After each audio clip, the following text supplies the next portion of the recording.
Somebody just asked me about conferences, groups. Now, I find them when I'm doing searches for different problems.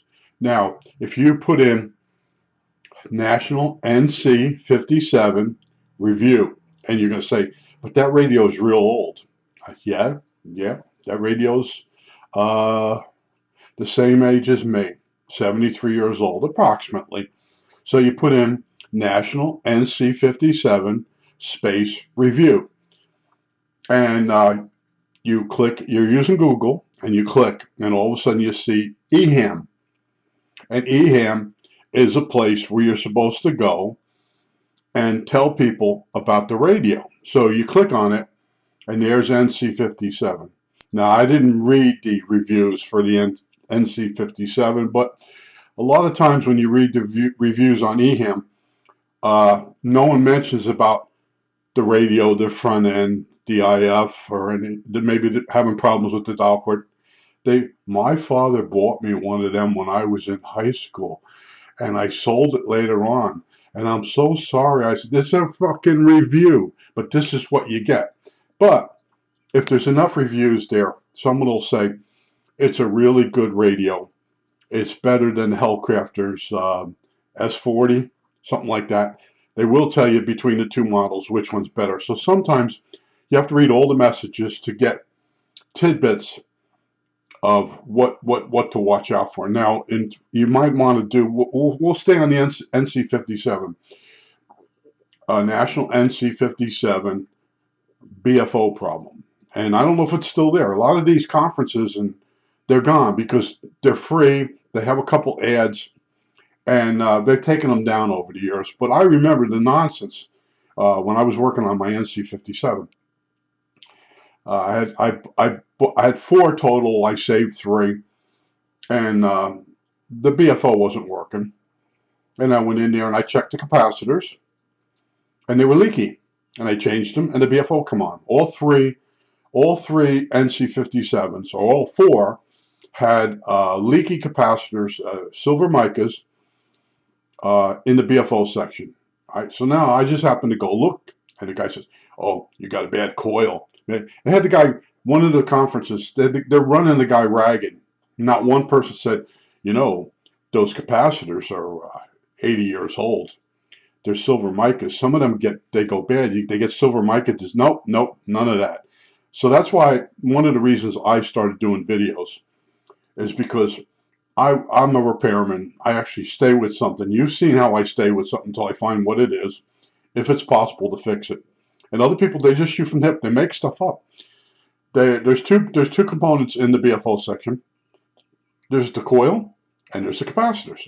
So they shoot from the hip and make it that the coil, it's got a shorted turn. And this is what they do. But when you start reading the reviews, any radio you got, put in what it is, space, review, and then go look at EHAM. And a lot of times it starts out with, I was at a flea market last week, and I picked one up for about $6.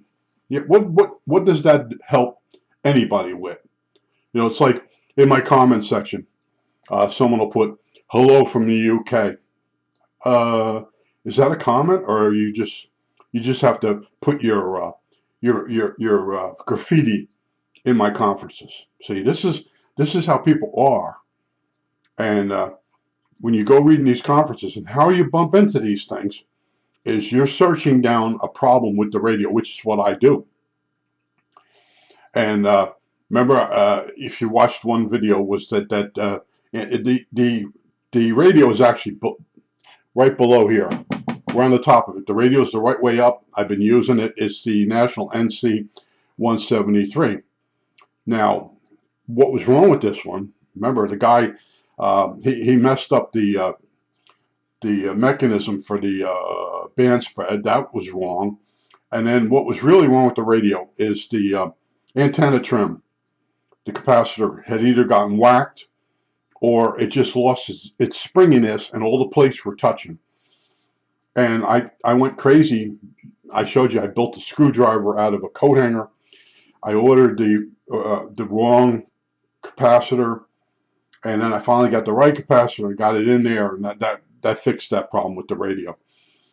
And it is what it is. But when you're searching problems, you'll bump into these conferences. And once in a while, you get a guy in there. This is why I still go through them. You'll get a guy and he'll list, oh, the schematic's really hard to find here, and he puts the link, and you click on the link, and there's the schematic manual for the radio, and everywhere else on the internet they want you to buy it for $29.95. So what I do is sometimes I spend a full day just tracking stuff down. Google is your friend. And I had friends that would call me up and, can you go find this? Can you go find that? And after a while, I'm like, you know what? It's very frustrating to go looking for something on the internet, because you end up back in eBay. Somebody's selling the manual that's been printed. They got it. They found it somewhere on the internet. Now they printed it out. And if you get frustrated going around on Google, you'll send them the $29.95. You'll get the schematics. They won't be printed out really well, and you'll put them in a drawer somewhere, and that'll be that. So someone made $29.95. You never really work on the radio. A person that really works on the radio, he knows the schematics are somewhere on the internet. He just does. I used to be in contact with these people, the ones that actually fixed stuff, but they've died. I don't know what to tell you. There were guys that would contact me and go, man, you really stay with stuff. Yeah, I do. Because if you run from something, the next time the same problem will show up again. You can guarantee it. But I just want to tell you, the conferences are all over. There used to be a whole bunch of Yahoo conferences, and I used to hang out in them. And one of them was for the R71A. And I see these conferences, and I'm like, this is pathetic. These guys are making this stuff up. I'm repairing these radios. I still have like, 6, 8 of them in the closet there. And I'm telling them, you can't spray the capacitors. So there's little trimmer caps in there. If you spray them with Deox, it never gets inside of them. What you do on the phase lock loop board, the capacitor builds up silver mica dust inside of it, and it shorts out. So if you tune the capacitor back and forth, you leave it in the same spot. In other words, you go just to the left a little bit, to the right a little bit, back and forth, back. It starts working. Well, these guys will tell you, you spray it with Deox, and then you turn it back and forth. Well, the Deox doesn't even get in the capacitor. It's sealed. It's turning it back and forth is the trick. And I was leaving these things. And then what really got me annoyed was this guy comes in, and he leaves a long message. And he says, I've been a member of this group for months. He wants to brag. I'm a member of this group for months. I'm having trouble with blah, blah, blah. And the answer is in the message before he posted and messages after he posted. And he's still come back and he's asking what he wants to do. What he wants is he wants you to personally answer him with the answer. And I just come in, I said, if you were a member of this group for months, you would actually know the answer to this, because it was the most common problem with the radio. And it might have been the phase lock loop capacitors. I don't remember what it was, but they kicked me out. All right, I was being rude, but it was the honest truth. You're a member for how many months, but you never seen the answer to your question you just answered? Yeah, he joined the group, and then when he got around to it, he asked the question he wanted answered personally. He didn't want to look through the other answers. And those people are the worst. And, I'm a pain in the ass a certain way, because I was raised by the smarter people around me. They're like, are your arms broke? Are your arms broke? They would say something like that. Why aren't you doing it? Why are you asking me? If you need help, I'll point you in the right direction. That was the old saying. I'll point you in the right direction. Oh, I have a perfect example of that. I told you I built transmitters for years, AM transmitters, and I was at this hum, and I went looking different conferences over the years, and Never found the answer. Oh, you got to use more capacitance. You got to use a better regulator. You got to, uh, some people say, you got to use a choke. So anyway, I had a really good power supply all built, turned it on. I still had hum. So I did a video on this. Some guy from the UK, he just said, here's the answer. This is my kind of person. Look into hum modulation. All right, so hum modulation. So I Googled it, and it explained that the transmitter can go through the air into the AC line, and then come back through the power supply, and then put hum on your carrier. So solution is you put a capacitor or a couple capacitors on the AC input to your power supply, and that keeps the signal from going in a circle. And if that was it, all those years, you got to use more capacitors, you got to use another regulator. This is the problem with the whole world, and a lot of people are just lazy. Now, you call conferences, they're groups. There's several names for them, but why I bump into them is I'm looking for a solution to a problem, so I don't go off on a tangent, and then after I fix it, I come back and find out someone already found that. See, I don't believe in reinventing the wheel. If someone says that antenna trimmer, you bend the blades, or not the blades. They would be I always forget the name of those things. The plates of the tuning capacitor. But in my case, in this radio, they were hitting each other, and the whole shaft was off center, right to in and out off center, and I put a new capacitor and that fixed the radio. But the guy had recapped this radio.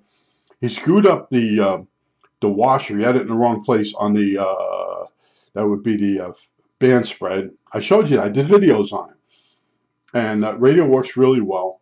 And I just want to tell you, when you go in these conferences, a lot of these answers are wrong, but there's a guy in there, and after he can't take it anymore, he drops the answer, and then he says nothing more. Like the guy says, look into hum modulation. Gone. The other guy, I just forgot what I was just going to say. But in other words, there are people. Oh, the guys that tell you, everybody's like, I can't find the schematic for this radio. Blah, blah, blah, blah, blah. And the one guy, he puts in something you click on, a link, and there it is. There's the thing, and it might be part of a folder. Sometimes Writer J, and I'm trying to remember. It's we're talking 50 years ago. Sam's PhotoFax. It's a folder. It has more than one radio in it, and also Sam's PhotoFax can have, when they drew in the lines for the schematics, sometimes they forgot to erase a few, and you might find a short. And it's just you have to understand that when you look at a circuit, you go like, that can't be right. It's drawn right, but they didn't go back in with an eraser and take out the construction lines. You have to understand. I had 4 years of drafting, and you used to draw stuff on paper, and then when you're done, you go back in and take away the construction lines as you draw the lines darker. You used to draw in a 4H pencil, and then you'd come back with a 2H and go on your lines and make them darker, and then erase the 4H lines, the construction lines. And Sam's got me one time. I was in high school, and I built a stereo phonograph from scratch. I made the turntable box, the cabinet in woodshop. I made speakers. I took my birthday money and went over to Berger Electronics, Watsessing in Bloomfield Avenue. The building's still there. And I got my tubes, my sockets. I got the volume control, tone control. And back in those days, you could have a dual control. And you could put them together. You could buy the two controls, and one would slide inside the other. It was just fun. And I got the whole thing built.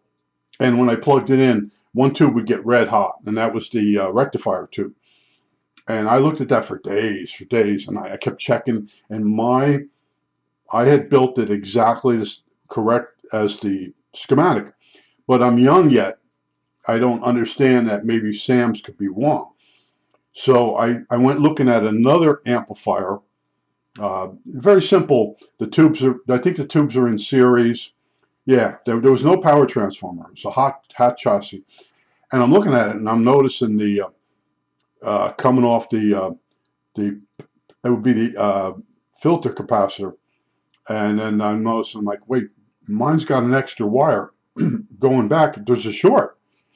And I'm like realizing, because I had taken drafting in high school, I'm like, someone, when they drew it out, forgot to take that line out. I went in, I cut that little jumper, and the phonograph came right on. And I had a kid in the neighborhood. He was sitting with me for a couple of days. And then when that thing come on, he was like, holy crap, that's really good. Because, when you're younger, we didn't have big fancy stereos. We had, yeah, 50C5 outputs. Oh man, 12AX7s. Oh, it was, to you, it was a great stereo. In other words, it was pressing too hard on the records because the turntable was crap. And it just wasn't like when you get a job, the next stereo you're going to buy. But at the time, you could play your favorite music. And I got a turntable from my uncle. He worked for Admiral, and he gave me a turntable. He bought one home for me.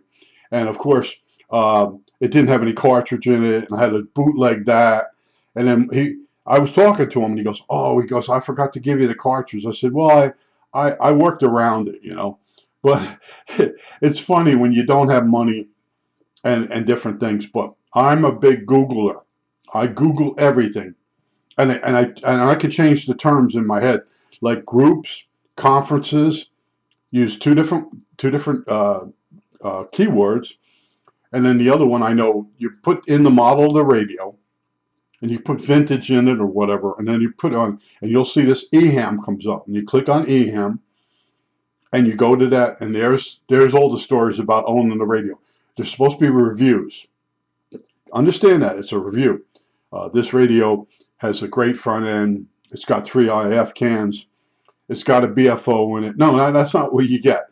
Oh, when I was in high school, my father bought me one of these. That's what you get. What does that have to do with anything? But that's what you got to expect. But some radios have 3 pages of reviews. And you have to read all through it. And then you'll find the guy that'll tell you, don't buy this radio, get the blah, blah, blah radio. Like, don't buy a Hellcrafters S40, get the National NC57. It's got a hotter front end, and it's got a choke in the power supply. It's got a regulator tube. You gotta keep looking, and you have to have something you're searching for. You just can't. I don't know what some of you guys are doing, but when I'm looking, I have a specific thing I want to find, and I don't want to reinvent the wheel. I don't want to troubleshoot the radio for 3 days and find out that I have to take the can off the IF can, the metal can off, and clean the bottom of it with an eraser, and then clean the chassis and put it back, and it won't oscillate when you're peaking up the IF. I found that one time. IF goes into oscillation when aligning it. Put it in, comes up. Guy says, he goes, I went crazy with this. I'm not going crazy. I'm going to look for his answer. I wrapped the ground wire around the IF can metal, and then I put it to ground, and the oscillation went away. And then I started thinking, and then I'm reading it going, yeah, I'm starting to think too. And then he says, you won't believe it, but I took the can off, and I cleaned the bottom. He used sandpaper. I'm a strictly an eraser person, ink eraser. It's the same as sandpaper, only it's the sandpaper. The sand itself is in the rubber, and you can also use Scotch-Brite. Clean it up. I put it back. My problem was gone. See, I might have found it. I might not have found it. And at one point too was when it was oscillating, I took a screwdriver and I just jammed it in between the chassis and the metal can, and it stopped. I'm like, he's right. That's where I'm going. And there are aha moments that somebody else gets. And then when you find his conference or what he said, it's his aha moment becomes your aha moment without going crazy. And I've gotten radios from eBay where people went in there and they ran over their head. And I showed you some of the stuff they do. And some of it's real sad. And then, remember that SX, was it SX40 that I did, or SX60, that Hellcrafters, where every single capacitor in that radio was shorted or leaking? All the silver micros, every single one in that radio, including the ones in the IF cans. And go look at that. If you want to see a nightmare and what I went through, I kept saying that was my last radio. And but I have a thing for national NC57s, anything national. And then I realized that the national NC57 uses a converter tube. Now, a converter tube has the mixer and oscillator all in one tube. They tell you it's a quieter radio like the NC173 if the mixer and oscillator are two different tubes. And that's what the NC173 is. That's why it's still on the bench here. The other night I put it on. I wanted to listen to some stuff, but the static crashes. The whole country is lightning storms lately, and late at night you go to DXer just to listen, and it's really a lot of static crashes. But I just want to tell you, where you bump into the conferences or groups is when you're searching for another problem, and in the group you'll find a guy, and it might not be right what he's doing.